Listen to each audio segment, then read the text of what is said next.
কোরআনে কারিমে হযরত হুদ আলাইহিস সালামের ঘটনা আল্লাহ রাব্বুল আলামিন এভাবে এনেছেন, তামাম এলাকার মানুষ তার বিরুদ্ধে ক্ষিপ্ত হয়ে গিয়েছে। সমাজের লোক, রাষ্ট্রশক্তি হযরত হুদ আলাইহিস সালামের উপর অত্যাচারের পাহাড় ভেঙে দিয়েছে। হযরত হুদ আলাইহিস সালাম একা মানুষ, সমাজের রাষ্ট্রশক্তির এই দুর্বিসন্ধির ষড়যন্ত্রের চ্যালেঞ্জ তিনি গ্রহণ করলেন। আর তিনি বললেন, তিনি যেটা বললেন আল্লাহ পাক কোরআনে তা কোট করে দিলেন। দুনিয়ার সমস্ত ইসলামী আন্দোলনের কর্মীদের জন্য আল্লাহ পাক কোট করে দিলেন, সমস্ত মুমিনদের জন্য তা উল্লেখ করলেন। হুদ আলাইহিস সালাম তিনি জাতিকে বললেন, ফাকিদুনি জামিআন তুম্মা লা তুনদিরুন।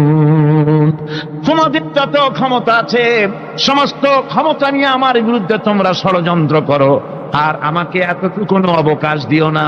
আমি সেই আল্লাহ রাব্বুল আলামিনের উপরে ভরসা করেছি, যার কুদরতি হাতের ভিতরে আমার জান, আর গোটা পৃথিবীর সমস্ত প্রাণীর জান যার কুদরতি হাতের মধ্যে, যার হাতের ভিতরে গোটা পৃথিবীর সমস্ত জান, সে আল্লাহর উপরে ভরসা করেছি। যা খুশি তোমরা আমার বিরুদ্ধে করতে পারো।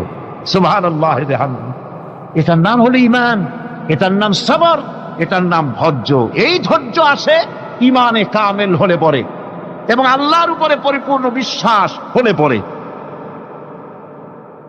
যদি কারো দিনের মধ্যে কথা বিশ্বাস থাকে যে আমার জন্য আল্লাহর পক্ষ থেকে যদি কোনো বুলেট নির্ধারণ করা থাকে, গোটা বিশ্ব যদি আমাকে পাহারা লাগায়, ওই বুলেট থেকে আমাকে বাঁচাইতে পারবে না। আর আমার জন্য যদি একটা বুলেট আল্লাহ কর্তৃক নির্ধারিত থাকে, তাহলে গোটা পৃথিবীর মানুষ চেষ্টা করেও সেই বুলেট থেকে আমাকে রক্ষা করতে পারবে না। হযরত আইয়ুব আলাইহিস সালামের সবরের ঘটনা কোরআনে কারীম তুলে ধরেছে। হযরত আইয়ুব 18টি বছর পর্যন্ত রোগের মধ্যে পড়ে আছেন। এত অসুখ করেছে, এত রোগ, শরীর পচে গিয়েছে, গায়ে পোকা ধরেছে, দুর্গন্ধ হয়ে গিয়েছে, বিবিরা চলে গিয়েছে, ছেলে মেয়ে পাড়ার লোকেরা দূর দূর করে তাড়িয়ে দিয়েছে। এবার জঙ্গলের ভিতরে গিয়ে আশ্রয় নিয়েছেন।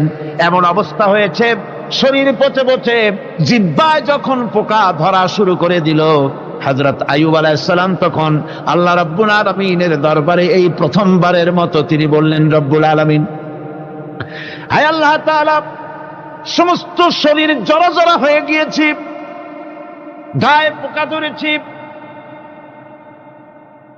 আমি কোনো কথা বলি নাই, আমি খামোশ থেকে জিকির আজগার করতেছিলাম। আয় আল্লাহ, এখন দেখি আমার জিহ্বায় পোকা ধরেছে, পোকা ধরা শুরু হয়েছে। আমার জিহ্বাটায় পোকা তুমি দয়া করে দিও না, কারণ আমার জিহ্বায় যদি পোকা হয়ে যায় তাহলে তোমার মতো আল্লাহর জিকির আমি কি দিয়া করব? আমার জিহ্বাটা তুমি দয়া করে ভালো রাখো। কোরআনে কারীম বলছি, ওয়া আইয়ুবা ইয নাদা রাব্বাহু আন্নী মাসসানিয়াদ দুররু ওয়া আনতা আরহামুর রাহিমিন। স্মরণ করো সেই সময়ের কথা যখন আইয়ুব তার রবকে ডেকে বলেছিল, আমি অসুস্থ আর তুমি তো রহমান রহিম, দয়াময়। ভাষাটা দেখেন কি সুন্দর। এর থেকে কি আল্লাহর আর কিছু বলা লাগে? আল্লাহ পাকের কাছে তিনি বলতেছেন, আল্লাহ আমি তো অসুস্থ, আমি তো অসুখ করেছে আমার, আর তুমি তো দয়াময় রহমান রহিম। এক অন্ধ, ঈদের দিন কত অন্ধই তো আসে খয়রাত করার জন্য, ভিক্ষা করার জন্য, চতুর্দিকে ভিক্ষা করতেছে অন্ধরা। এক অন্ধ ঈদের গেটের কাছে দাঁড়ায় বলতেছে, ভাইরা আজ হচ্ছে ঈদের দিন আর আমি কিছু দেখতে পাচ্ছি না। এ বেশি পয়সা পাইল, মানুষের দিন তার প্রতি আকৃষ্ট হয়ে গেছে। আরে কি কথা, আজ ঈদের দিন, সকলে আনন্দ করছে আর আমি কিছুই দেখতে পাচ্ছি না। সে কিন্তু কিছু চায় নাই। ভাষার ভিতরে, কথা বলার ভিতরে এ ধরনের টেকনিক আছে। হযরত আইয়ুব আলাইহিস সালাম বললেন না যে আল্লাহ আমারে মাফ করে দাও, কষ্টের মধ্যে আছি। তিনি শুধু বলেছেন, রব্বুল আলামিন, আমি অসুস্থ হয়ে পড়েছি, আমার অসুখ করেছে, আর তোমার নাম রহমান রহিম। এতটুকুন কথা বলেছেন আল্লাহ রাব্বুল আলামিনের দরজায়, তার দরবারে আইয়ুব আলাইহিস সালামের ডাক চলে গেছে। যায় নাই? কোন অসুবিধা আছে নাকি? কোন অসুবিধা নাই। পানির তলা দিয়া যদি কেউ ডাক দেয়, পাহাড়ের ভিতরে বসে যদি কেউ ডাক দেয়, আল্লাহ রাব্বুল আলামিন তা শুনতে পান। ইউনূস আলাইহিস সালাম মাছের পেটে বসে চিৎকার মেরেছিলেন, লা ইলাহা ইল্লা আনতা সুবহানাকা ইন্নী কুনতু মিনাজ জালিমিন। যিনি বলছিলেন, আয় আল্লাহ তাআলা, আমি তোমার প্রশংসা করছি, তুমি ছাড়া উপাস্য নাই, মাবুদ নাই। আমি তোমার পবিত্রতা ঘোষণা করছি, আমি তো জালিমদের অন্তর্ভুক্ত হয়ে গেছি। বাস এতটুকুন কথাই বলেছেন। আল্লাহ পাক বলছেন, ইউনূসের ডাক তো কেউ শোনে নাই, পানির মধ্যে কেউ শোনে নাই, জমিনের কেউ শোনে নাই, মহাশূন্যের কেউ শোনে নাই, কিন্তু মাছের পেটের ভেতরে থেকে গভীর অতল দরিয়ার তলদেশ থেকে মাছের পেটের ভিতরে বসে আমার ইউনূস যে ডাক দিল, ওই ডাক আমি আরশের মালিক আমি শুনতে পেয়েছি। আর সঙ্গে সঙ্গে জবাব দিয়েছি, ফাস্তাজাবনা লাহু ওয়া নাজ্জাইনাহু মিনাল গাম্মি ওয়া কাযালিকা নুজিল মুমিনিন। ডাকের সাড়া দিলাম, বিপদ দিয়া বাঁচায় দিলাম। শুধু ইউনূসের না, আল্লাহ পাক এ জায়গায় আবার ওয়াদা করলেন, দুনিয়ার যত মুমিন বান্দা আছে তারা যদি কখনো বিপদে পড়ে যায় আর আমারে যদি ডাকে, আমি এইরকম করে বিপদ থেকে বাঁচাইয়া দেব।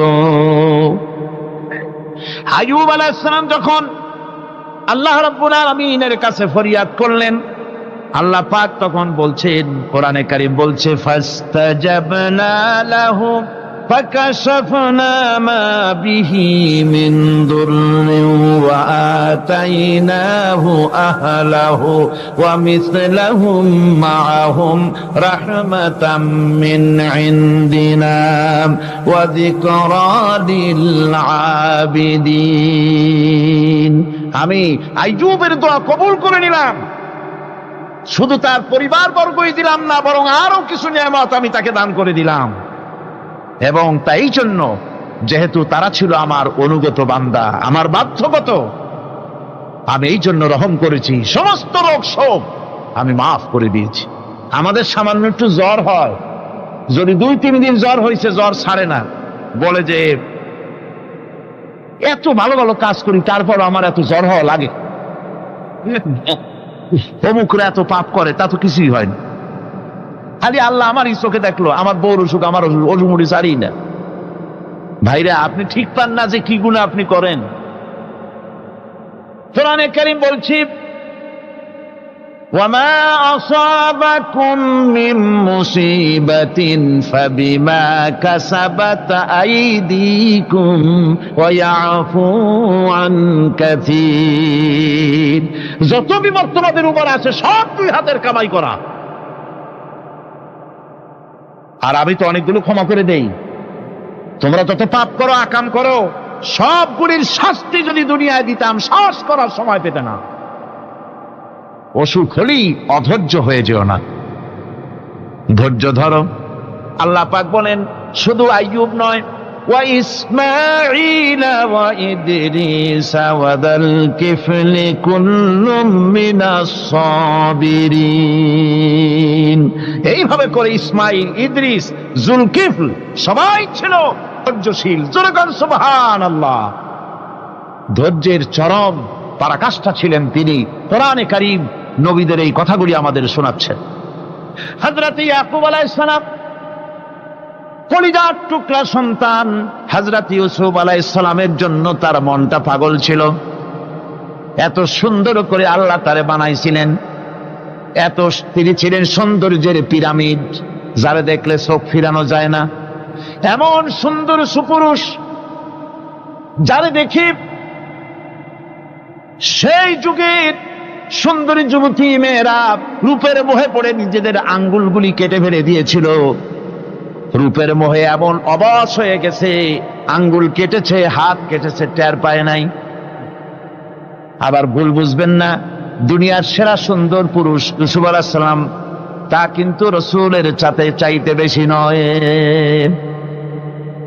হযরত উম্মুল মুমিনিন আয়েশা রাদিয়াল্লাহু তাআলা আনহা তিনি বলেছেন, যেই সব সুন্দরী রমণীরা ইউসুফ আলাইহিস সালামকে দেখে রূপের মোহে পড়ে নিজেদের আঙ্গুলগুলো কেটে ফেলেছিল, ওরা যদি আমার হাবিবকে দেখতো, ওরা যদি আল্লাহ রাসূলকে দেখতো, তাহলে হাত কাটতে কাটতে কোন ফাঁকে যে কলিজা কেটে ফেলে দিত, ওরা টের পেত না। আবার বন্ধুগণ, হযরত আইয়ুব আলাইহিস সালাম সন্তানের মায়া, অন্যান্য ভাইরা হিংসায় পড়ে গেল, তারা নিয়ে তাকে কুয়ায় ফেলে দিল। সেখান থেকে তারা একটা ছাগল বা কোনো পশু জবাহ করে তার রক্ত মাখাইয়া জামা এনে হাজির করে দিল। হযরত ইয়াকুব আলাইহিস সালামের সামনে যে তারে নিয়ে খেলা করতে গিয়েছিলাম, আমরা খেলায় লিপ্ত ছিলাম, বাগে খাইয়া ফেলাইছে। এগুলি কি গপ্প? এগুলি কি কোরআন? আল্লাহ পাক শোনাচ্ছেন, বিশ্ববাসীকে শোনাইছেন। সূরা ইউসুফের চাইতে এত সুন্দর উপাখ্যান গোটা পৃথিবীতে আর নাই। সুবহানাল্লাহ। অনেকে ইউসুফ জুলাইখার কেসা খুব মজা করে পড়ে, ফুর্তি করে, প্রেমের গল্প পড়ে। এটা কোনো প্রেমের গল্প নয়। ইউসুফ আলাইহিস সালাম, জুলাইখা ইউসুফ আলাইহিস সালামের জন্য কাঁদতে কাঁদতে চোখ কানা হয়ে গেছে। এরপর ইউসুফ আলাইহিস সালাম জুলাইখারে পাওয়ার জন্য পাগল হয়ে গেছে। নাউজুবিল্লাহ, এটা হয়নি কখনো। তিনি আল্লাহর পয়গম্বর। আর আল্লাহ কেমনে তারে বাঁচিয়েছেন? যখন জুলাইখা ঘরের ভিতরে সুন্দর করে যৌন উন্মাদনামূলক চিত্র অঙ্কিত করে ঘরের মধ্যে আটকায় দিয়েছে, তালা লাগায় দিয়েছে, আর নিজে যৌন উদ্দীপক কাপড় চোপড় পরেছে না পরার মতোই। সে যুগের সুন্দরী মেয়ে জুলাইখা। তার কুপ্রবৃত্তিকে চরিতার্থ করার জন্য আহ্বান করা হয়েছে। হযরত ইউসুফ আলাইহিস সালাম লক্ষ্য করে দেখলেন এমন জায়গা, এখান থেকে পালাবার তো পথ নাই, দরজা বন্ধ করে দিয়েছে। তিনি শুধু তখন কেবলমাত্র আল্লাহ রব্বুল আলামিনকে ভয় করলেন। আল্লাহকে ভয় করে আল্লাহর নাম নিয়ে যখন তালাবদ্ধ দরজার দিকে দৌড় দিয়েছেন, আল্লাহ রব্বুল আলামিন আপন কুদরতে তালাগুলি খুলে দরজা তার জন্য উন্মুক্ত করে দিলেন। ইউসুফ আলাইহিস সালামকে ফালাই দিয়ে এভাবে করে কাপড় এনে দিল তার সামনে, রক্তমাখা কাপড় পেয়ে হযরত ইয়াকুব আলাইহিস সালাম সন্তানদের মুখে কাহিনী শুনে তিনি কি বললেন? কোরআনে কারীম তা কোট করেছে। তিনি চিক দিলেন না, ফাল দিলেন না, ফিট হয়ে পড়লেন না। তিনি বললেন, কলিজার টুকরা সন্তান, তার মরার খবর শুনেছেন। তিনি বললেন কি? ফাসাবরুন জামিলুন ওয়াল্লাহুল মুস্তাআনু আলা মা তাসিফুন। আমি উত্তম সবর অবলম্বন করব। তোমরা যে কাহিনী রচনা করেছো এর বেলায় আমি আল্লাহর কাছে সাহায্য চাই। আমি উত্তম সবর অবলম্বন করব। আমার ভাইয়েরা, 11 ভাই মনে করেছিল ইউসুফ আলাইহিস সালামকে মরণ কুয়ায় ফালাই দিছি। তারা তো ঠিক পায় নাই এটা মরণ কুয়া না, এটা হচ্ছে একটা সুড়ঙ্গ, যাকে ইংরেজিতে বলে টানেল। এটা এমন একটা সুড়ঙ্গ, ওরা মনে করেছে মরণ কুয়া। কিন্তু আল্লাহ রাব্বুল আলামিন এই কুয়াতে এমন বানালেন, ওরা একদিকে ফালাই দিল মরণ কুয়ায়, এ কুয়ার আর এক মুখ দিয়া আল্লাহ রাব্বুল আলামিন ইউসুফ আলাইহিস সালামকে নিয়ে মিশরের সিংহাসনে বসায়া দিলেন। এটা মরণ কুয়া নয়, এটা রাজ সিংহাসনে বসার সুড়ঙ্গ পথ। ইউসুফ আলাইহিস সালাম আজ প্রেসিডেন্ট। সুবহানাল্লাহ, প্রেসিডেন্ট হয়ে বসে আছেন। ওদিকে কেনানে অভাব লেগে গেছে, সেখানকার মানুষেরা সাহায্য নিতে এসেছে। ওই 11 ভাইও আসছে। হযরত ইউসুফ আলাইহিস সালাম দেখেই চিনে ফেলেছে। ওরা কিন্তু তখনও ঠিক পায় নাই। হযরত ইউসুফ আলাইহিস সালাম চিনে ফেলেছেন। এখন কি করা উচিত? সবগুলাকে ঠ্যাং উপরের দিকে উঠাইয়া তারপরে সমানে ধোলাই দেওয়াইতেও স্বাভাবিক ছিল, আমাদের মতো মানুষ হইলে। ঠিক কিনা? ঠিক তো বলবেনি, অভ্যাস তো এটাই। হযরত ইউসুফ আলাইহিস সালাম তাদের সামনে পরিচয় দিলেন। তারা যখন বুঝতে পারল, লজ্জায় তাদের মাথা হেট হয়ে গেল। হযরত তারা এক তো লজ্জা, আর 2 নম্বরের ভয়, জান নিয়া কেনানে কেউ ফিরে যাইতে পারবো না। এখন অবস্থা হয়েছে যে জীবনই যায় নাকি এখানে। হযরত ইউসুফ আলাইহিস সালাম ভাইদের এই করুণ দুরবস্থা বুঝতে পারলেন। বুঝে চরম ধৈর্য ধরে তিনি কি বললেন? তিনি বললেন, লা তাসরিবা আলাইকুমুল ইয়াউম। ও ভাইরা, তোমাদের বিরুদ্ধে আমার কোনো পাপ নাই, দুঃখ নাই, বিদ্বেষ নাই, হিংসা নাই, আল্লাহর রাস্তে মাফ করে দিলাম। আল্লাহু আকবার, সুবহানাল্লাহ। এর নাম পয়গম্বর। এর নাম কি? পয়গম্বর। কিসের লেনিন, কিসের মার্কস? জওয়ানেরা, ভুল পথে মানুষ চলেছিল, আলহামদুলিল্লাহ আল্লাহ এগুলারে ডাস্টবিনে ফালাই দিছে। কারণ আলহামদুলিল্লাহ, আলহামদুলিল্লাহ। পয়গম্বর কারে বলে? কারে বলে পয়গম্বর? কি চরিত্র! রাসূল করিম সাল্লাল্লাহু আলাইহি ওয়াসাল্লাম, তাকে একজন সাহাবী বলছিলেন, হুজুর বলছেন এই কামটা করলা না কেন? সাহাবী বললেন, হুজুর আপনি যদি চোখের ইশারায় বলতেন মুখ দিয়ে না কইয়া, তাও তো আমি কামটা করে ফেলতাম, আমি তো বুঝি নাই। হুজুর বললেন, চোখের ঠারে ঠারে কাজ করা নবুয়তের শান নয়।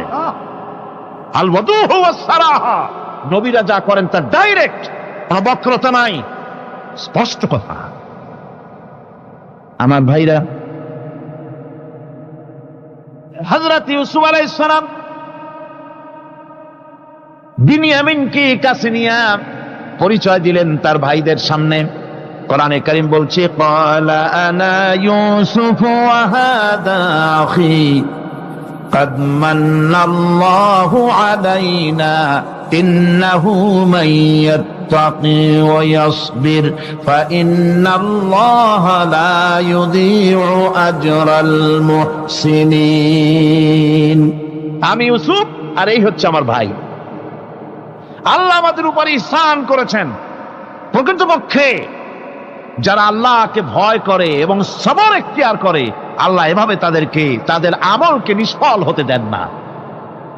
আমার এই জামাটা নিয়ে যাও। হযরত ইয়াকুব আলাইহিস সালাম, কলিজার টুকরা সন্তান ইউসুফ আলাইহিস সালামের বিরহ যন্ত্রণায় ছেলেকে কতদিন দেখে না, কাঁদতে কাঁদতে চোখ দুটো অন্ধ হয়ে গেছে। মিশর থেকে কেনানের দিকে জামা রওনা হয়েছে। কোথায় মিশর, কোথায় কেনান? জামা যখন রওনা হয়ে গেছে, হযরত ইয়াকুব বলতেছেন, আমি যেন আমার ইউসুফের গন্ধ নাকে পেতেছি। জামা চলে এলো, চোখের উপরে রাখলেন, আল্লাহ রাব্বুল আলামিন তাকে চক্ষুষ্মান বানায়া দিলেন। ভাইরা আমার, পয়গম্বরেরা সবর করে গোটা দুনিয়ার মানুষের সামনে দৃষ্টান্ত সেট করেছেন সবর কারে কন।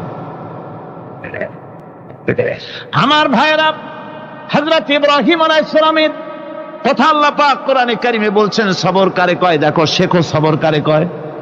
আল্লাহ পাক বললেন, ইব্রাহিম, তোমার বিবি আর তোমার নবজাতক এই সন্তানকে রেখে আসো মক্কা নগরীতে। তিনি চলে গেলেন। সেখানে ঘর নাই, বাড়ি নাই, কিচ্ছু নাই, চতুর্দিকে ধুধু বালু আর মরুভূমি। হযরতে হাজরা বলছেন, ইব্রাহিম, সামান্য পানি আর খাবার দিয়া আমার সন্তান শুদ্ধ এখানে রেখে যেতেছো, আমি কি অপরাধ করেছি? কোনো জবাব নাই। 2 বার 3 বার বলার পরে হাজরা বলছেন, ইব্রাহিম গো, তবে কি আমার আল্লাহর হুকুম মতো আমারে রেখে যাচ্ছ নাকি? হযরত ইব্রাহিম আকাশের দিকে আঙ্গুল উঁচু করলেন। কথা বলবেন, বাক শক্তি বেরোচ্ছে না। 80 বছর বয়সের সময় একটা বাচ্চা আল্লাহ তারে দিছেন। আর এমন বাচ্চা, পয়গম্বরের ছেলে, কি সুন্দর চেহারা, মরুভূমির উপরে ফালাই দিয়ে রওনা হয়ে যাচ্ছেন। মুখ দিয়া কথা সরছে না, আকাশের দিকে দেখালেন। হযরত হাজরা বুঝতে পারলেন। হযরত হাজরা বলেন, ইব্রাহিম, কোনো চিন্তা নাই, নিশ্চিন্ত মনে বাড়ি ফিরে যাও। আমি আমার আল্লাহর উপরে এতটা ভরসা করি, আল্লাহর হুকুমে যদি আমার এখানে রেখে যেয়ে থাকো, আল্লাহ পাক আমাকে আর আমার কলিজার টুকরা ইসমাইলকে পানিতে আর খাবারে মারবেন না, অবশ্যই তিনি ব্যবস্থা করবেন। ব্যবস্থা হয়ে গেল। হযরত ইসমাইল বড় হয়ে গেলেন। আল্লাহ পাক অর্ডার করলেন জবাহ করো ছেলেকে। হযরত ইব্রাহিম আলাইহিস সালাম যখন জবাহের প্রস্তাব করলেন, হযরত ইসমাইল তা আপত্তি করতেন, বাবাজি আমার মায়ের আর আমাকে বাচ্চা অবস্থায় ফেলে গেলেন, খাবার দেন নাই, পড়ার দেন নাই, বছরের পর বছর আমাদের এখানে কাটলো, দেখতেও আসেন নাই, আজ আসছেন জবাহ দিতে, এটা কেমন কথা, কি ধরনের বাপ আপনি? এরকম বলছে নাকি? এরকম বলছে? হযরত ইব্রাহিম আলাইহিস সালাম প্রস্তাবটা কিভাবে পারলেন? আল্লাহ পাক কোরআনে কারিমের দৃষ্টান্ত রেখে দিয়েছেন। আল্লাহ পাক বলছেন, হযরত ইব্রাহিম ছেলেকে বললেন, ইয়া বুনাইয়া, ইয়া বুনাইয়া, হে আমার কলিজার টুকরা, লাডলা, হে আমার কলিজার টুকরা সন্তান, ইন্নী আরা ফিল মানাম আন্নী আযবাহুক, আমি স্বপ্নে দেখছি আমি যেন তোমাকে জবাহ করতেছি, ফানজুর মাযা তারা, তোমার রায় কি বলো? আমি তো স্বপ্নে দেখছি যে আমি তোমার জবাহ করতেছি, এখন তোমার রায় কি, তোমার মত কি? হযরত ইসমাঈল আলাইহিস সালাম শুনিয়া দিলেন দৌড়, নাকি? না, হযরত ইসমাঈল আলাইহিস সালাম ধৈর্যের প্রতীক, তিনি কি কথা বললেন? তার মুখের কথা কোরআন শরীফে আল্লাহ পাক উঠায় দিলেন। হযরত ইসমাঈল বললেন, ইয়া আবাতি ফাআল মা তু'মারু সাতাজিদুনি ইনশাআল্লাহু মিনাস সাবিরিন, হে আমার পিতা, আপনি যে ব্যাপারে আদিষ্ট হয়েছেন আপনি তা পালন করুন, অবশ্যই আমাকে ধৈর্যধারীদের মধ্যে পাওয়া যাবেন। সুবহানাল্লাহ। এক বর্ণনা এসেছে, হযরত ইসমাঈল বললেন, আব্বাজান আমি ধৈর্যধারীদের ভিতরে আমারে পাবেন, তবে জবাহ করার আগে আমার হাত পাটা একটু বেঁধে নেন, কারণ জবাহের যন্ত্রণায় আপনার গায়ে যদি আমার হাত পা লেগে যায় তো বেয়াদবি হয়ে যেতে পারে। আর আমি মরে আমার জবাহ হয়ে যাওয়ার পর আমার রক্ত মাখা জামাটা নিয়া আমার মা হাজেরারে দিবেন, কারণ তাকে মা বলবার মতো আর তো কেউ নাই। হযরত ইব্রাহিম তাকে বাঁধবার জন্য প্রস্তুতি নিলেন। হযরত ইসমাঈল বলছেন, আব্বাজান বাঁধবেন না, বাঁধবার প্রয়োজন নাই। বলে, কেন? একবার বাঁধতে বললে আবার তুমি নিষেধ করছো কেন? ছেলে বলছেন, আব্বাজান বাঁধবো না এই জন্যে, হয়তো কিয়ামতেই প্রশ্ন উঠতে পারে যে আল্লাহর হুকুমে রাজি ছিল না বলে হাত পা বাঁধা জবাহ করছে, আমি এই সুযোগ দিব না, আপনি জবাহ করেন, আমি এতটুকু নড়াচড়া করব না। ধৈর্যের চরম প্রতীক হযরতে ইসমাঈল আলাইহিস সালাম দেখাই দিয়েছেন ধৈর্য কারে কয়। আমার বন্ধুগণ, এই পৃথিবীর সবচাইতে ধৈর্যের বড় প্রতীক হতেছেন ইমামুল মুরসালিন, আশরাফুল আম্বিয়া, সাইয়্যিদুল মুরসালিন, জনাবে মুহাম্মাদুর রাসূলুল্লাহ সাল্লাল্লাহু আলাইহি ওয়াসাল্লাম। আমার বন্ধুগণ, সবচাইতে বড় ধৈর্যের প্রতীক তিনি। কাউকে একটা গালি দেন নাই জীবনে, কাউকে ঠাট্টা করেন নাই, কাউকে মারেন নাই, কারো মনে দুঃখ দেন নাই। তিনি দুঃখ পেয়েছেন, তিনি কাউকে দুঃখ দেন নাই। তিনি কষ্ট পেয়েছেন, কাউকে কষ্ট দেন নাই। আমার ভাইয়েরা, তায়েফের ময়দান, আমার নিজের চোখে তায়েফে যেদিন আমি তায়েফ দেখলাম, আমি তায়েফে ঢুকেছি, জীবনে কোনোদিন যাই নাই। রমজান মোবারকে আমি সেখানে গেলাম, আমাকে বসার জন্য তারা নিয়ে যাবে, আমি বললাম আগে বসবো না, আমারে আগে নিয়ে যাও, আমার নবীকে কোন জায়গায় ওরা মেরেছিল সে জায়গাটা দেখাও। তায়েফের সেই গলিতে যখন আমি গিয়েছি, দুই দিকে পাহাড় দাঁড়ানো, তায়েফের লোক আমার সাথে ছিল, তারা বলল এই জায়গাটা প্রথম যেখানে চতুর্দিক থেকে নবীজিকে পাথর মারছিল আর আল্লাহর নবী বেহুশ হয়ে পড়ে গিয়েছিলেন। 3টা দিন না খাওয়া, হযরতে খাদিজা নাই, আবু তালিব নাই, মক্কায় জায়গা নাই পা রাখার। নবীজি 3টা দিন ঘুরলেন। নেতারা বলল, তুমি যদি নবী হবে তো এতিম হলে কেন? আল্লাহ নবী বানাবার জন্য কি একটা ধনী মানুষ পায় নাই? তোমার মতো এতিম আর গরিবের নবী বানাইলো কেন? আল্লাহ নবী 3 দিন পর যখন দেখলেন কেউ দাওয়াত শোনে না, কেউ মানে না, কেউ গ্রহণ করে না, তখন তিনি নেতাদের অনুরোধ করলেন, ঠিক আছে দাওয়াত তো কবুল করল না, তবে একটা কাজ করো, অন্তত আমি যে তায়েফে আসছিলাম এই খবরটা মক্কায় দিও না, ওরা আরো অত্যাচার বাড়ায় দেবে। এই কাফিরগুলি খবর তো মক্কায় পাঠালো, আর সমস্ত যুবকদেরকে লেলিয়ে দিল। যুবকেরা চতুর্দিকে দাঁড়াইছে, রাসূলকে পাথর মারা শুরু করে দিল। আমি যখন রেল লাইনের থেকে হাঁটি, যখন রেল লাইন কোনো সময় দেখি, রেলের পাথরগুলি, রেল লাইনের পাথরগুলি দেখলেই আমার মাথায় যেন কেন তাইফের কথা বলে এসে যায়। আরে মানুষের গায়ে পাথর মারলে কি অবস্থার সৃষ্টি হয়! পাথর নূরের শরীর, রহমতের শরীর, কিটি কিটি রক্ত ঝরছে। নবীজিকে জোর করে উঠাইয়া জবরদস্তি করে হাঁটার জন্য তারা ধাক্কা মারতেছে। আবার কিছুদিন গিয়ে নবীজি আবার বেহুশ হয়ে পড়েছেন, এইখান থেকে আবার উঠাইছে, আবার ধাক্কা মারতেছে। 3 নম্বরের আর একটা জায়গা আছে যেখানে ভাঙ্গা একটা মসজিদ। তাইফের লোকেরা আমাকে বলল, এই জায়গাটা হলো শেষ জায়গা যেখানে রাসূলে কারীম তৃতীয়বারের মতো বেহুশ হয়েছিলেন, এখানেই হুজুরের রক্ত ঝরেছে বেশি। 2 রাকাত নামাজ পড়লাম, সিজদায় পড়ে এমন কান্না কাঁদলাম আল্লাহর কাছে। নবীজি যখন হুঁশ এসেছে, হযরতে জিবরাইল বলেন, ইয়া রাসূলুল্লাহ, আপনার এই কষ্ট দেখে ফেরেশতারা কাঁদতেছে, আপনি অনুমতি দিয়ে দেন এই 2 পাহাড়কে মিলাইয়া সমস্ত তায়েফবাসী কাফেরগুলি মাটির সাথে মিশাইয়া দেই। নবীজি বললেন, জিবরাইল, আমি যদি হুকুম করি আর আমার হুকুম মতো যদি এই কাম করো, একটা কাফেরও যদি না বাঁচে তাহলে কার মুখে পৌঁছাবো লা ইলাহা ইল্লাল্লাহু মুহাম্মাদুর রাসূলুল্লাহ। আমার ভাইরা, হুজুর সাল্লাল্লাহু আলাইহি ওয়াসাল্লাম উঠে বসলেন। এমন সময় হযরতে যায়েদ শরীরের রক্তগুলি মুছে দিতেছেন। হুজুর সাল্লাল্লাহু আলাইহি ওয়াসাল্লাম বসে 2খানা হাত উত্তোলন করলেন। নবীজির চোখ থেকে পানি গড়ায় পড়তেছে। আরে কেউ নাই, আল্লাহ ছাড়া কেউ নাই সাহায্য করার। নবীজি হাত তুলে মোনাজাত করতেছেন, চোখ দিয়া পানি পড়ে দাড়ি ভিজে পড়তেছে, গায়ে দিয়া রক্ত ঝরতেছে। নবীজি কি দোয়াটা করলেন? বদদোয়া করলেন না, গজব দিতে বললেন না।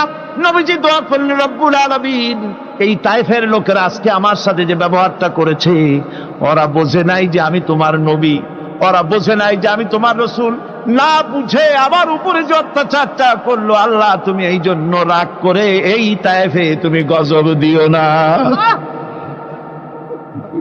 আল্লাহ পাক পরবর্তী সময় হুজুরকে স্মরণ করাই দিলেন, ওয়া মা আরসালনাকা ইল্লা রাহমাতাল লিল আলামিন। ও নবী, আপনি হচ্ছেন আমার সমস্ত সৃষ্টি জগতের জন্য, আপনি আমার রহমত, আমার গোটা বিশ্বের জন্য আপনার, আমার সৃষ্টি জগতের জন্য আপনি আমার করুণা। একটা লোক রাসূলের এই কষ্ট দেখে বাগান থেকে 1 গ্লাস আঙ্গুরের শরবত এনে হাজির করেছে। এত কষ্টের পর 3 দিনের না খাওয়া আঙ্গুরের একটা শরবত পাইয়া হুজুর খুব খুশি হলেন। শরবত গ্লাস পান করে হুজুর বলছেন, তোমার নাম না আত্তাস? তিনি বলছেন, হ্যাঁ হুজুর, আমার নাম আত্তাস। তোমার বাড়ি না ইউনূস আলাইহিস সালামের গ্রামে? বলে, হ্যাঁ আমার বাড়ি সেই গ্রামে। তা আপনি কি করে জানলেন আমার নাম আত্তাস আর আমার বাড়ি ইউনূস আলাইহিস সালামের গ্রামে? আপনি জানলেন কি করে? হুজুর বললেন, আমি নবী, হযরত ইউনূস নবী, একজন নবীর খবর আর একজন নবীর কাছে থাকে। রাসূল করিম সাল্লাল্লাহু আলাইহি ওয়াসাল্লাম সবর ইখতিয়ার করেছিলেন, ধৈর্য অবলম্বন করেছিলেন, আর আল্লাহ পাক তাকে নির্দেশ করেছেন, সবর করো। ওয়াত্তাবি' মা ইউহা ইলাইকা ওয়াসবির হাত্তা ইয়াহকুমাল্লাহ। তুমি কেবল সেই জিনিসের অনুসরণ করো যা আমি তোমার প্রতি অবতীর্ণ করেছি। আমি আপনার উপরে যেটা অবতীর্ণ করেছি ওটার অনুসরণ করুন, আর সবর ইখতিয়ার করুন যতক্ষণ না আল্লাহর পক্ষ থেকে চূড়ান্ত ফয়সালা না আসে। ধৈর্য ধরুন, ধৈর্য ধরুন। আমার ভাইরা, কাফেরদের নির্যাতনের মোকাবেলায় আল্লাহ পাক তার হাবিবকে সান্ত্বনা দিয়েছেন। যখন কাফেররা নির্যাতন করতেছে, হারে হযরতে বেলাল নির্যাতিত, হযরতে সুমাইয়া নির্যাতিতা, হযরতে খাব্বাব, হযরতে হুবায়ব, হযরতে আম্মার রিদওয়ানুল্লাহ তাআলা আলাইহিম আজমাইন, এত মার হতেছে। হযরতে ওমর হযরতে খাব্বাব রাদিয়াল্লাহু তাআলা আনহুকে খোলা গায়ে দেখে বলছিলেন, খাব্বাব রে, তোমার পিঠে এত গর্ত কেন? এত গর্তওয়ালা পিঠ তো আমি মানুষের দেখি নাই, এত চিকুন কোমরওয়ালা মানুষও তো দেখি নাই। তিনি বলেছেন, ওমর তুমি কি ভুলে গেছো? ইসলাম কবুল করার অপরাধী কাফির বেঈমানেরা আগুন জ্বালায়া আংটা আগুনের উপরে আমাকে চিৎ করে শোয়াছে, আমি যেন নড়াচড়া করতে না পারি সেজন্য আমার বুকের উপরে পাথর চাপা দিয়ে রেখেছিল। গায়ের চর্বি আর রক্ত গলে গলে পড়ে আগুন নিবেছে, আর আগুন গোশত পুড়ে যে পিঠের মধ্যে প্রবেশ করেছিল আজও পর্যন্ত পিঠের সেই গর্ত সেরে যায় নাই। এভাবে অত্যাচার হচ্ছিল সাহাবীদের উপর।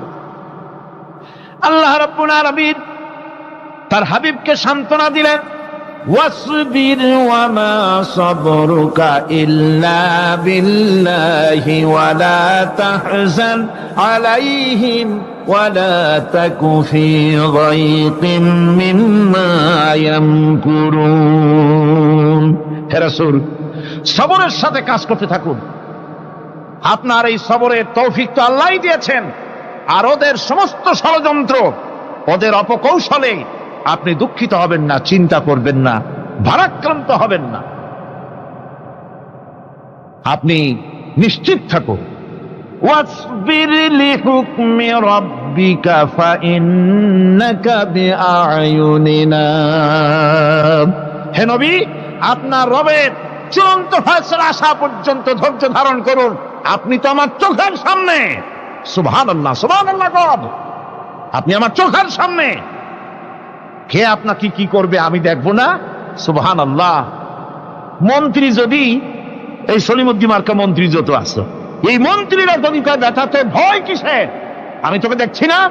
সাহসটা কেমন বাড়ে, কেমন বাড়ে সাহস। আরে কোনো মন্ত্রী ছাতা মাতা না, কোন প্রেসিডেন্ট রাজা বাদশা না, আকাশ আর জমিনের মালিক আমার আল্লাহ রাব্বুল আলামিন বলছেন, হাবিব কোনো চিন্তা নাই, আপনি আমার চোখের সামনে। ওরা চায় আপনাকে দুনিয়া থেকে মিটাই দিতে, আর আমি চাই ওয়ারাফানা লাকা যিকরাক, আপনার প্রশংসা তো হবে গোটা বিশ্ব জুড়ে, সর্বত্র ছড়িয়ে যাবে আপনার নাম। সুবহানাল্লাহি বিহামদিহি। আল্লাহ পাক অন্যত্র বলেছেন, ওয়ালাকাদ কুযযিবাত রুসুলুম মিন ক্বাবলিকা ফাসাবারু আলা মা কুযযিবু ওয়া উযু হাত্তা আতাহুম নাসরুনা। হে মুহাম্মদ সাল্লাল্লাহু আলাইহি ওয়াসাল্লাম, আপনার পূর্বে অসংখ্য নবী রাসূল এই পৃথিবীতে আসছে এবং জুলুম আর নির্যাতনের শিকার তারা হয়েছেন। অবশেষে তাদের প্রতি আল্লাহর সাহায্য এসেছে। সুতরাং আপনাকেও ধৈর্য ধারণ করতে হবে, ধৈর্য ছাড়া কোনো পথ নাই, ধৈর্য আপনাকে ধারণ করতেই হবে। আর এই ধৈর্য ধারণ করলে পরে আল্লাহর চূড়ান্ত ফয়সালা আসবে, তখন আল্লাহ পাক মেহেরবানি করবেন। আমার ভাইরা, এই ধৈর্য পৃথিবীর সমস্ত পয়গম্বররা ধৈর্য অবলম্বন করেছেন, কখনো অধৈর্য হন নাই। দিন কায়েমের সংগ্রামে নবী রাসূলগণ দারুণ ভাবে সবর ইখতিয়ার করেছেন। বৃদ্ধবাদীদের সকল রকমের নির্যাতন, অপকৌশল, ষড়যন্ত্র, এই সব কিছু মোকাবেলা করেছেন ধৈর্যের নীতি অবলম্বন করি। কখনো ধৈর্যচ্যুতি তাদের মধ্যে ঘটেনি, বরং আল্লাহ রাব্বুল আলামিন তাদের প্রতি সন্তুষ্ট হয়েছেন। যারা এই ধৈর্য ধরেছে তাদের উপরে সন্তুষ্ট হয়ে আল্লাহ রাব্বুল আলামিন বলেছেন, ওয়া কাআইয়্যিম মিন নাবিয়্যিন কাতালা মাআহু রিব্বিয়ুন কাসীর।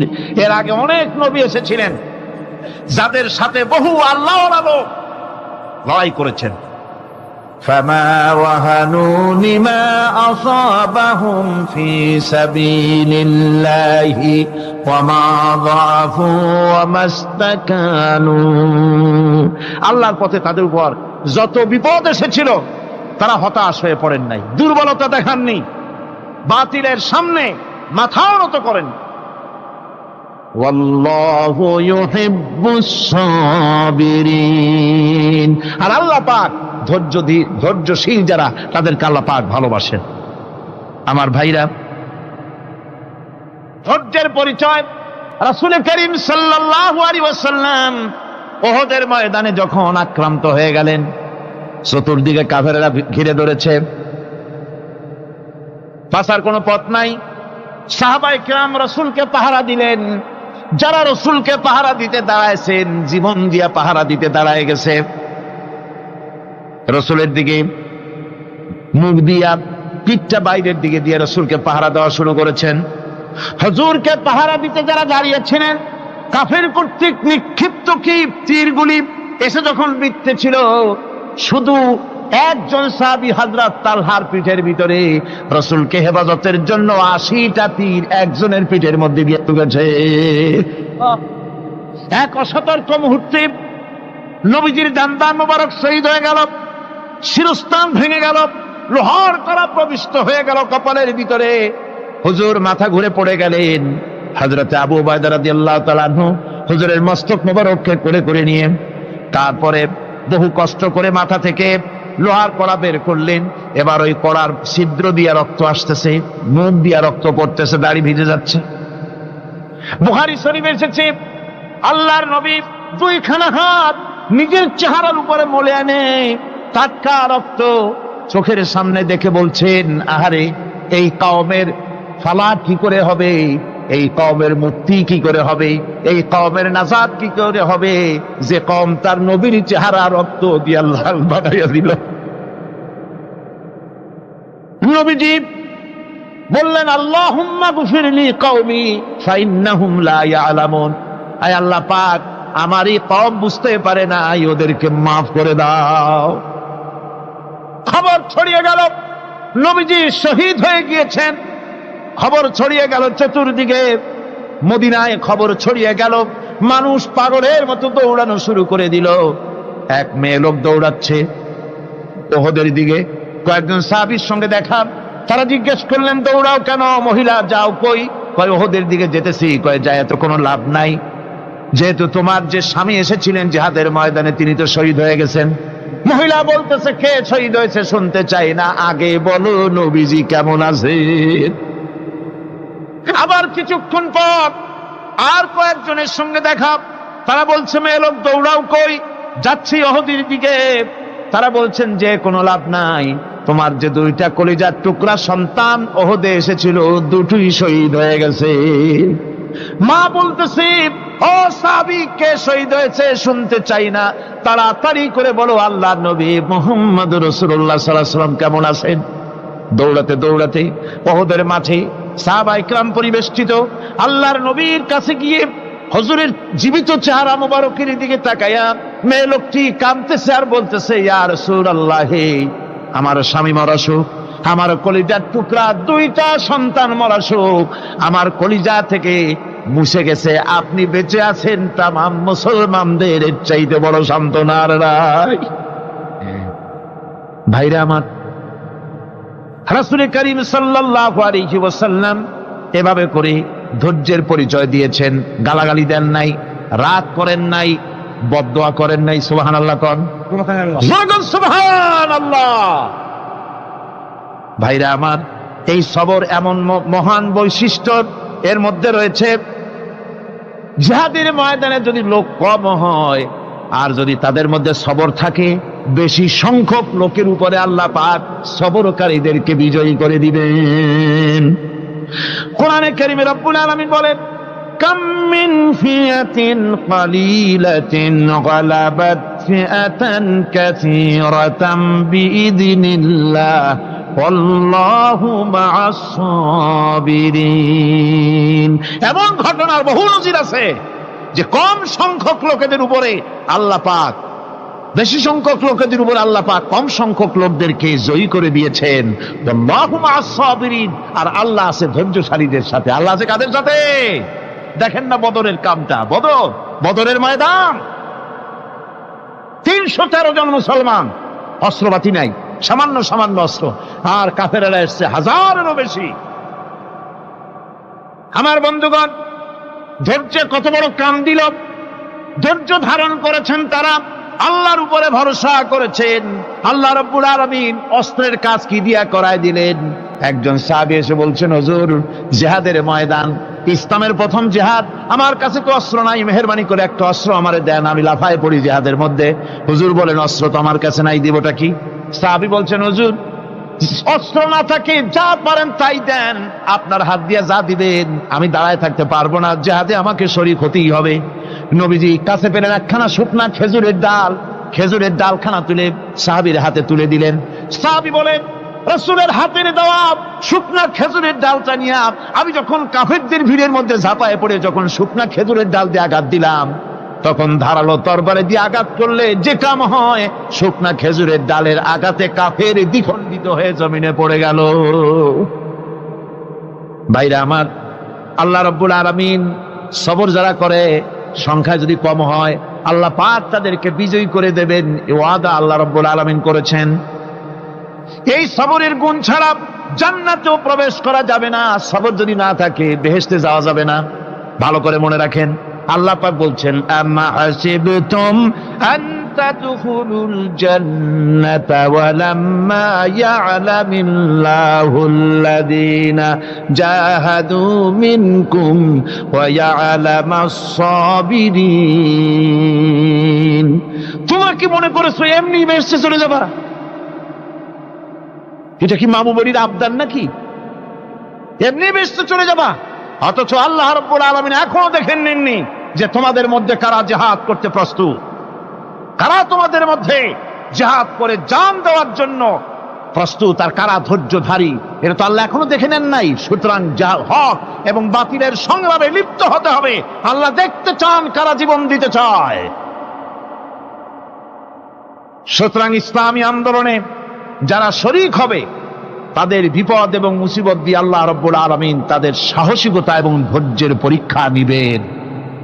কোরআনে কারীম বলছেন, وَلَنَبْلُوَنَّكُمْ حَتَّى نَعْلَمَ الْمُجَاهِدِينَ مِنكُمْ وَالصَّابِرِينَ وَنَبْلُوَ أَخْبَارَكُمْ। অবশ্যই আমি তোমাদেরকে পরীক্ষার সম্মুখীন করব, আর তোমাদের মধ্যে সত্যিকার মুজাহিদ, দৃঢ়তা অবলম্বনকারী কারা, আমি তা দেখব। এটা যেন আমি দেখে নিতে পারি, সেই জন্য আমি বিপদ এবং মুসিবতের মধ্যে তোমাদের ফেলবো। ধৈর্যধারীদের উপরে আমার রহমত অবশ্যই থাকবে। খবর এমন এক সম্পদ যা ধারণ করলে পরে আল্লাহ রাব্বুল আলামিন রাষ্ট্রীয় ক্ষমতা দান করে দেন। কোন সুবহানাল্লাহ, জোরে কোন সুবহানাল্লাহ। ধৈর্য ধারণ করলে আল্লাহ রাষ্ট্রের মতো বিরাট নিয়ামত আল্লাহ হাতে তুলে দিবেন।